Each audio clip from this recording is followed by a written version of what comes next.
Hello everyone, I hope your September is off to a fantastic start. Today we're going to talk about my August wrap-up, all of the books that I read in the month of August. I had an alright reading month. I read 9 books in total. Some of them, to be sure, were actually quite short, but overall I feel pretty good about it. I read some fantastic books this month. So let's get right to it. Let's talk about some books. So the first set of books I want to talk about are the William Shakespeare's Star Wars series. So in August, I read The Clone Army Attacketh and The Tragedy of the Sith's Revenge. And of course, these are based on episodes 2 and 3 of the Star Wars prequel trilogy. I can't say it enough times how much I really love this book series. I think the crossover between Shakespeare and Shakespearean dialogue and tropes and Star Wars and all of its tropes is just perfect. And I was really looking forward to reading these two in particular because these are my 2 favorite prequel films. I've said it before and I'll say it again. I really do like the prequel films. While they're not perfect, I love the story and the world building and the characters. So I was looking forward to the Clone Army Attacketh because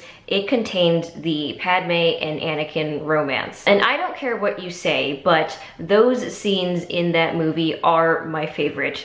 I really don't care. Do I think the execution and writing of that love story could have been better? Absolutely. But I really do love those scenes in the movie. They're my favorite in that film. I think they are the most wholesome aspects of that entire film. So I was really curious to see how it would be executed in the Clone Army Attacketh. And I've got to say, I really loved it. I really loved Ian Desher's interpretation of Padme and Anakin's relationship. In a lot of Shakespearean romances, the 2 characters who are in love will often rhyme with each other in an A-B pattern, and Ian Desher does that with Anakin and Padme, which is amazing. And they were playful with words with each other, which just made me melt. I love that Ian Desher added a lot of personal musings for both of them about each other. Anakin is aware that he's a bit jealous and not very good with relationships, and Padme is sort of thinking about him and wondering at how he's grown up since she last met him. So basically Ian Desher took all of their scenes together on Naboo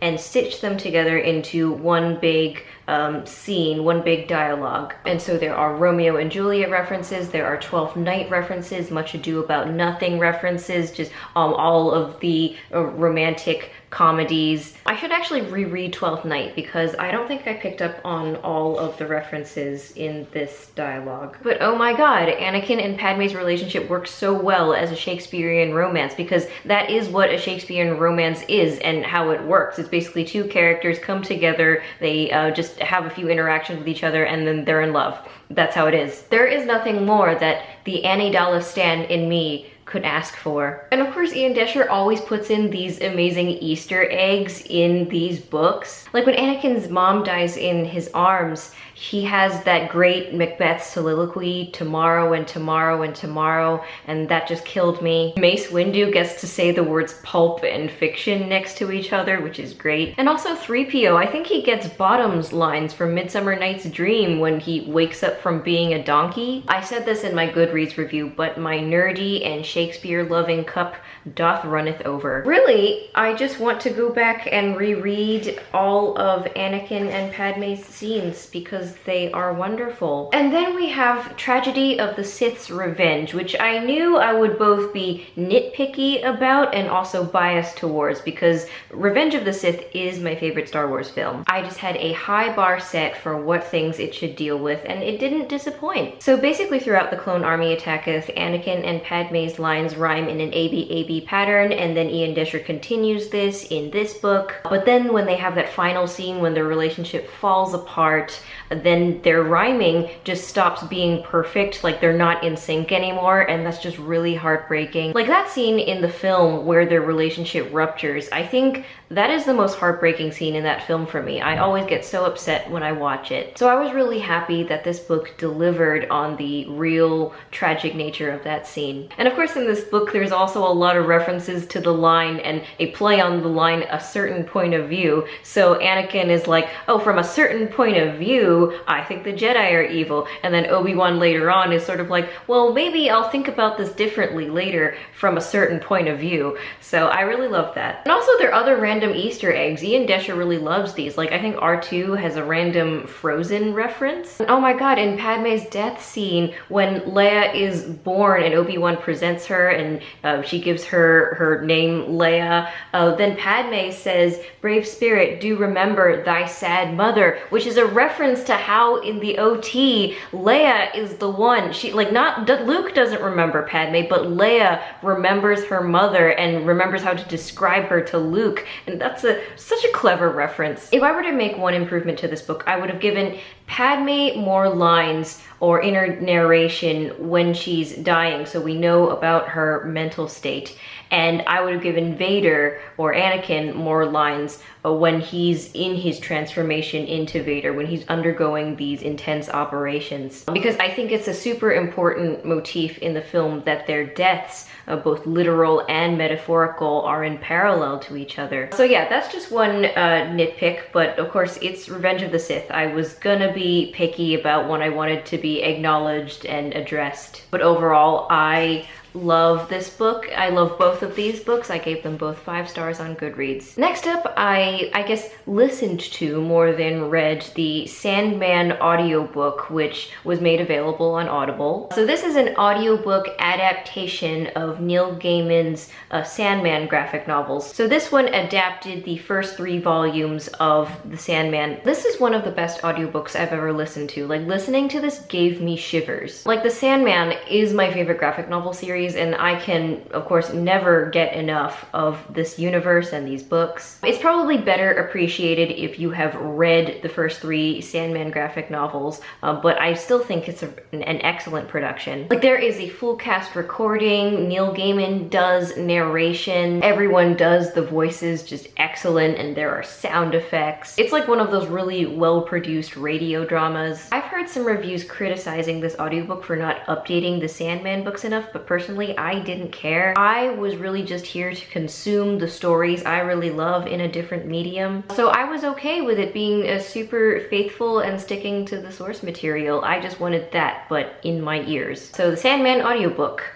5 stars on Goodreads. So next up was Tome Topple Readathon, and I read 2 books. The first book I read for Tome Topple was Nevernight by Jay Kristoff. This book is about a girl called Mia Corvera who is seeking vengeance against the people who destroyed her family when she was young. In this book, she goes to train in an assassin school which is run by a religious order. We get to see her process of training to be an assassin for this religious order, and also we see flashbacks of how exactly her family was destroyed. So my complaint about this book is probably not unique. I definitely did not love the writing style of this book. There were definitely moments where I was like, I'm not sure if I'm reading, I don't know, the lyrics to an emo concept album or a novel. Like, all the metaphors were so over the top, and a lot of times you couldn't even really understand what Jay Kristoff was really getting at. Like, when you say someone is beautiful like a fresh suicide, like, what does that even mean? Like, that could work well as a song lyric, but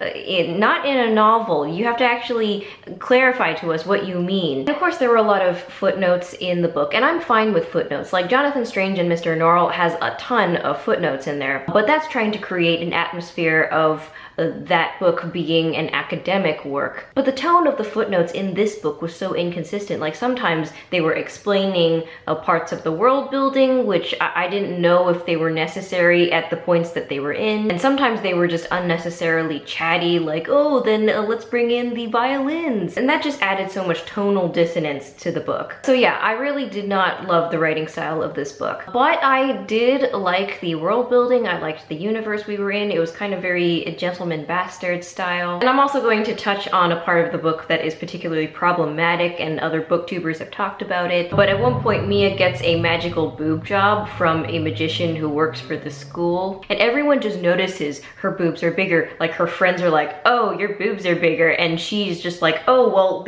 I'm looking down at the place where my boobs used to not be. And I'm like, why this labored way of writing about the presence of larger breasts? And also, it kind of perpetuates the notion that every girl wants to have bigger breasts, which is just not true. So yeah, that was kind of icky. I guess an aspect of the world building that I was interested in was that there are deities in this book, and one of them represents the light and the sun, and the one that Mia goes to serve represents the dark and feminine. So I found that concept pretty interesting. I mean, I'm not against the idea of an assassin school. Like, I think Arya Stark in the Song of Ice and Fire books goes to train in the House of Black and White to serve the many-faced god. So this concept isn't new, but some aspects of that were just bizarre, like the magical boob job. So I gave this 3 stars on Goodreads. I was very ambivalent about this. I liked certain aspects of this book, but then I really didn't like others. I'm not sure if I'll continue with this series. We'll just have to see. I think I need some distance from it. And next up, I read the Well of Ascension, which is the 2nd book in Brandon Sanderson's Mistborn trilogy. I had been wanting to get round to this book for months, but I just kept putting it off because of other readathons and such, or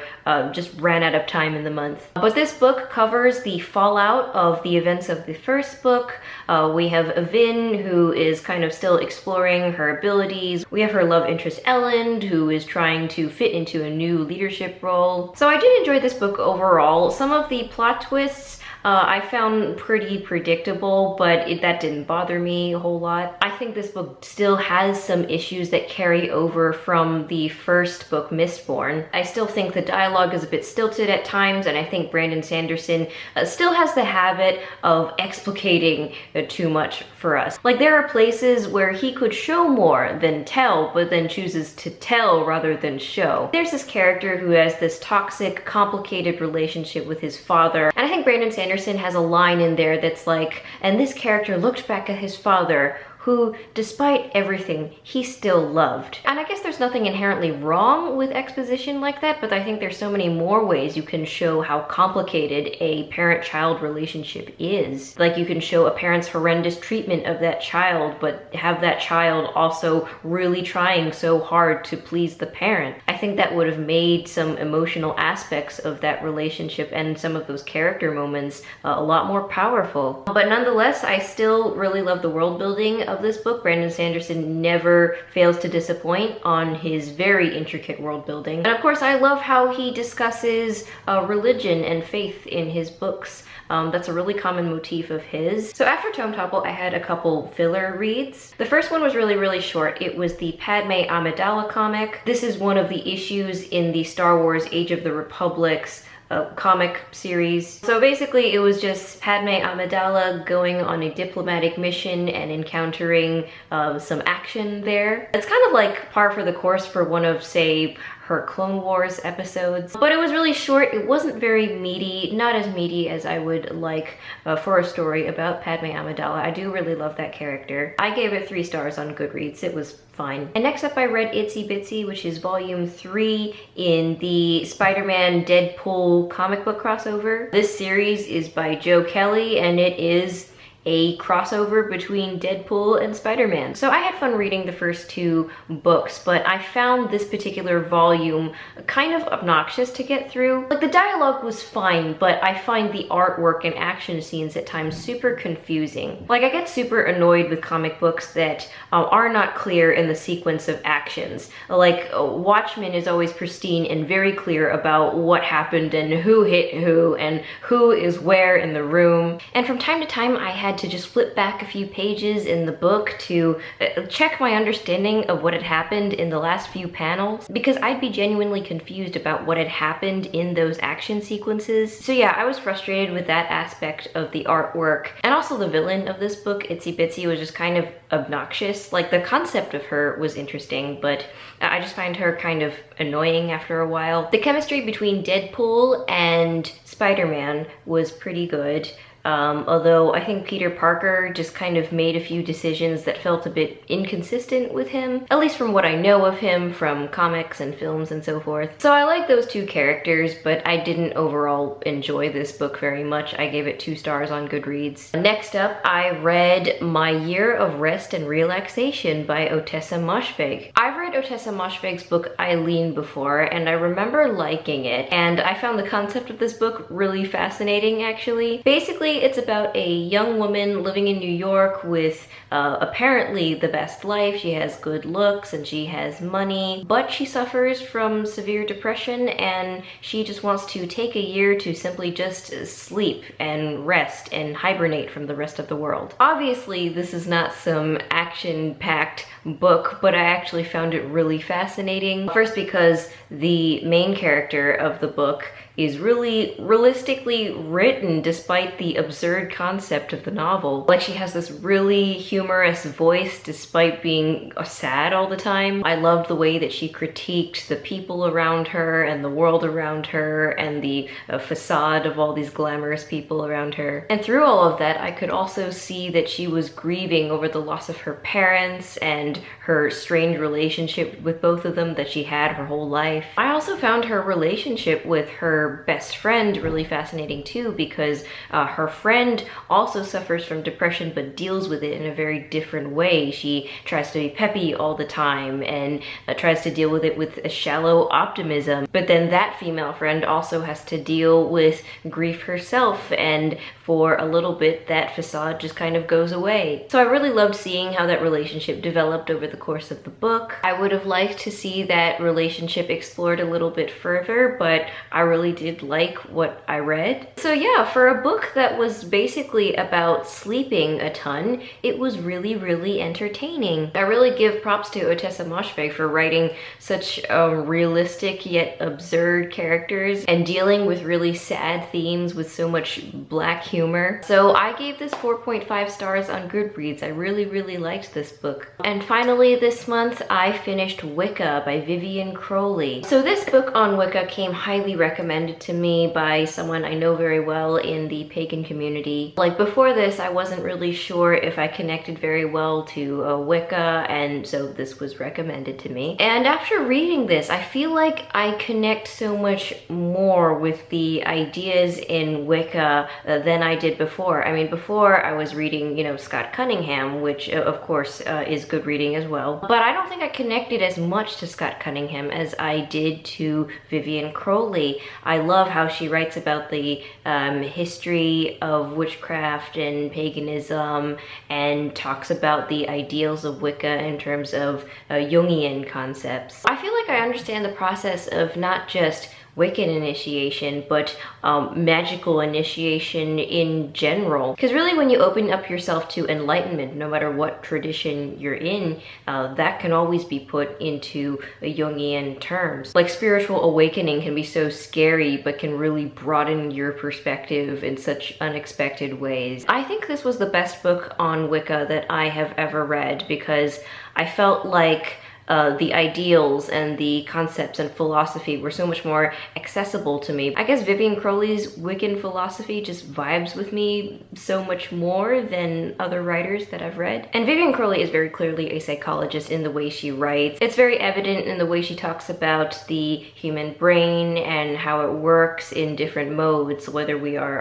awake or in meditation. She gets a little bit cerebral at times, but I really loved that. I think some people might take a bit of issue in how heteronormative this book is, because it's very much into the gender binary. And I think a lot of people have issues with how binary Wicca is between black and white and male and female. But personally for me, I see it as we operate on a spectrum between those things. We're not really supposed to ascribe to one side or the other. So I think those are just kind of two tent poles that are set up for us to kind of operate in between. But of course, if you're still in a very scientific frame of mind, I do recommend this book above all others to help you understand Wicca and where those concepts come from and those ideals. The only thing I had a complaint about was that the writing got a bit dense, especially when she was going into a lot of descriptions about different rituals and different initiation processes, but apart from that, it was fine. So I enjoyed this book quite a bit. I gave it 4.5 stars on Goodreads. So that is it for my August wrap wrap up. I hope you enjoyed this video. Let me know down below if you had a good reading month in August. Remember to like this video if you liked it and subscribe to my channel. You can follow me on Twitter and Goodreads and Instagram, and I will see you in my next video.